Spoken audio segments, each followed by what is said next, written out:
Hello friends, जय हिंद। तो friends, आज की इस वीडियो के माध्यम से आप सभी को पाइथागोरस थ्योरम सिखाएंगे। पाइथागोरस थ्योरम जो है क्लास 8, 9th और 10th ये तीनों क्लास के लिए जो है पाइथागोरस थ्योरम इंपॉर्टेंट है। सीबीएसई बोर्ड हो, आईसीएसई बोर्ड हो, बिहार बोर्ड हो, सभी बोर्ड के छात्रों के लिए जो है पाइथागोरस थ्योरम इंपॉर्टेंट है। तो 5 से 10 मिनट का ये वीडियो होगा, इसमें आपको पूरा कंप्लीट पाइथागोरस थ्योरम कंप्लीट समझ में आ जाएगा।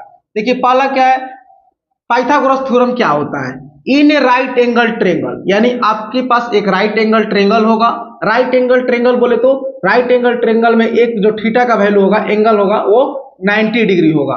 The square of hypotenuse is equal to the sum of square of perpendicular and base. ये जो भी छात्र बिगिनर होंगे तो उनको मन में चल रहा होगा ये हाइपोटेनियस क्या होता है, परपेंडिकुलर क्या होता है, बेस क्या होता है। ये तीन जो वर्ड है ना, hypo HYPOTENUS, hypotenuse, perpendicular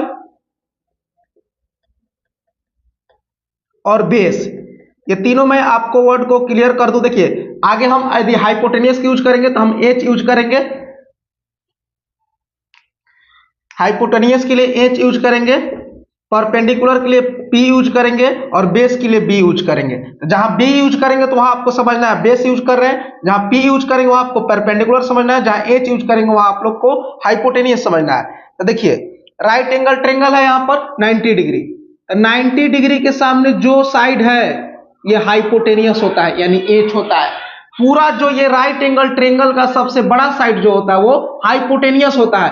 hypotenuse, hypotenuse को हिंदी में बोला जाता है कर्ण। अब यहां ध्यान दीजिए, इसका ये बेस हो गया, बेस बोले तो आधार, बेस बोले तो आधार।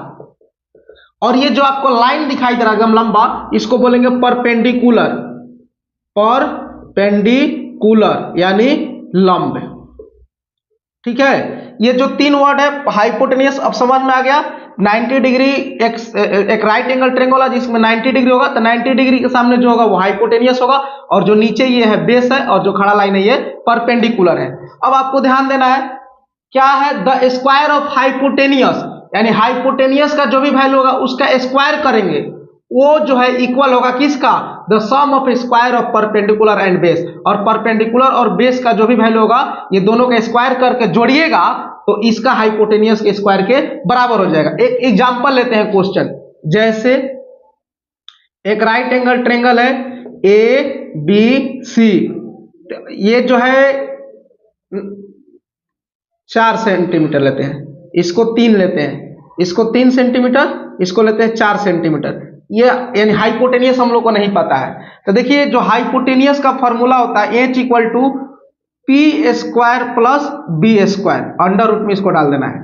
ठीक है, यदि पी स्क्वायर, पी का वैल्यू पूछेगा तो H square minus B square, जब बी का वैल्यू पूछेगा तो H square minus P square. ध्यान दीजिएगा, जब हाइपोटेनियस सबसे बड़ा है, जब बड़ा साइड का वैल्यू निकालने के लिए बोलेगा तो दोनों को अंडर रूट में डाल के स्क्वायर कर दीजिएगा। जब परपेंडिकुलर बोलेगा तो बड़ा यानी हाइपोटेनियस में से जो है बेस का स्क्वायर घटा दीजिएगा, जो आपका आएगा वो परपेंडिकुलर का आंसर आ जाएगा।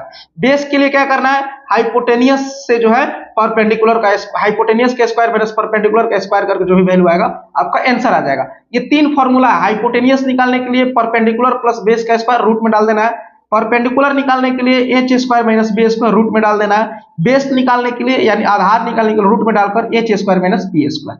तो देखिए, तो आपको यहाँ पर क्वेश्चन एक दिया है, AB equal to 4 centimetre, BC equal to 3 centimetre, ये आपका बेस हो गया, ये आपका परपेंडिकुलर हो गया। यानी परपेंडिकुलर जो है आपका 4 सेंटीमीटर है और बेस जो है 3 सेंटीमीटर है, तो H पूछ रहा है। तो H का फॉर्मूला क्या होता है, under root P square plus B square. तो पी का वैल्यू कितना है जी, 4 सेंटीमीटर है, तो 4 सेंटीमीटर का स्क्वायर प्लस 3 सेंटीमीटर का स्क्वायर, तो अंडर रूट में आएगा 4 चौका 16 तितिरी का 9, 16 centimetre square plus 9 centimetre square. जब दोनों को जोड़िएगा तो 25 सेंटीमीटर स्क्वायर इसका आएगा रूट में। जब रूट से बाहर निकलेगा तो 5 सेंटीमीटर, यानी हाइपोटेनियस का वैल्यू जो है वो 5 सेंटीमीटर आएगा।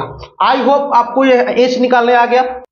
अब आप लोग हाइपोटेनियस सीख गए होंगे। अब हाइपोटेनियस के बाद में परपेंडिकुलर निकालना सिखाएंगे। उम्मीद है आप हाइपोटेनियस निकालना सीख गए होंगे। अब परपेंडिकुलर सिखाएंगे, यानी लंब कैसे निकाला जाएगा। एक राइट एंगल ट्रेंगल हो गया ABC, ABC हो गया। तो ध्यान दीजिए परपेंडिकुलर निकालने के लिए भी सिखा रहा है, ये हम लोग को नहीं पता है। ये पता है 10 सेंटीमीटर और ये पता है 8 सेंटीमीटर, जो है परपेंडिकुलर का वैल्यू बताना है। अब P इक्वल टू क्या होता है जी, under root H square minus B square. इसी को तो बोला जाता है B और इसी को बोला जाता है एच। एच का वैल्यू कितना है 10, 10 सेंटीमीटर का स्क्वायर माइनस बेस यानी 8 सेंटीमीटर का स्क्वायर। जब दोनों को स्क्वायर करेगा तो 10 दहिया का 100 centimetre square minus 8 8 64 centimetre square, यानी 100 सेंटीमीटर स्क्वायर में से 64 सेंटीमीटर स्क्वायर घटाएंगे तो 36 सेंटीमीटर स्क्वायर आएगा। जब रूट से बाहर निकलेगा यानी 6 सेंटीमीटर, यही आपका परपेंडिकुलर हो गया। अब आगे सिखाएंगे, परपेंडिकुलर हो गया। अब मैं बेस सिखाऊंगा आप लोगों को। अगेन इसको इरेज करते हैं। अब ध्यान दीजिए बेस कैसे निकालना है। एक राइट एंगल ट्रायंगल हो गया, इसका वैल्यू 15 सेंटीमीटर है। जो हाइपोटेनियस जो साइड है, जो राइट एंगल ट्रायंगल का जो सबसे बड़ा साइड है हाइपोटेनियस जो है 15 सेंटीमीटर है। ये जो बेस है ये इसको हम लोग मान लेते हैं 4 दूनी, बेस निकालना है ना, सॉरी परपेंडिकुलर सिखा दिया, हाइपोटेनियस सिखा दिया, बेस निकालना है। तो बेस नहीं पता है और इसका वैल्यू पता है 12 सेंटीमीटर। अब बताना क्या है जी बेस। तो बेस का फॉर्मूला क्या होता है, under root H square minus P square. तो एच का वैल्यू कितना है तो 15 सेंटीमीटर स्क्वायर, तो 15 सेंटीमीटर स्क्वायर और माइनस पी का स्क्वायर यानी 12 सेंटीमीटर का स्क्वायर। जब 15 को स्क्वायर करेंगे तो 15 15 हाँ 225 सेंटीमीटर स्क्वायर और 12 को स्क्वायर करेंगे तो 12 12 हाँ 144 सेंटीमीटर स्क्वायर। जब 225 में से 144 घटाएंगे तो 5 में से 4 जाएगा 1, 12 में से 4 जाएगा 8 और 1 माइनस 1 0, यानी 81 सेंटीमीटर स्क्वायर। तो जो रूट में 81 सेंटीमीटर स्क्वायर है इसका वैल्यू हो जाएगा 9 सेंटीमीटर। अतः जो है बी का वैल्यू जो है वो 9 सेंटीमीटर। आई होप आपको राइट पाइथागोरस थ्योरम समझ में आ गया होगा। पाइथागोरस थ्योरम यही कहता है कि एक राइट एंगल ट्रायंगल होगा जिसमें हाइपोटेनियस का स्क्वायर करके परपेंडिकुलर और बेस का स्क्वायर का जो है वो इक्वल होगा। तो हम फॉर्मूला लिख दिए, एच निकालना होगा तो आपको ये फॉर्मूला पुट करना होगा, पी निकालना होगा तो ये फॉर्मूला पुट करना होगा, बी निकालना होगा तो ये फॉर्मूला पुट करना होगा। आई होप आपको इस वीडियो के माध्यम से पाइथागोरस थ्योरम कंप्लीट समझ में आ गया होगा।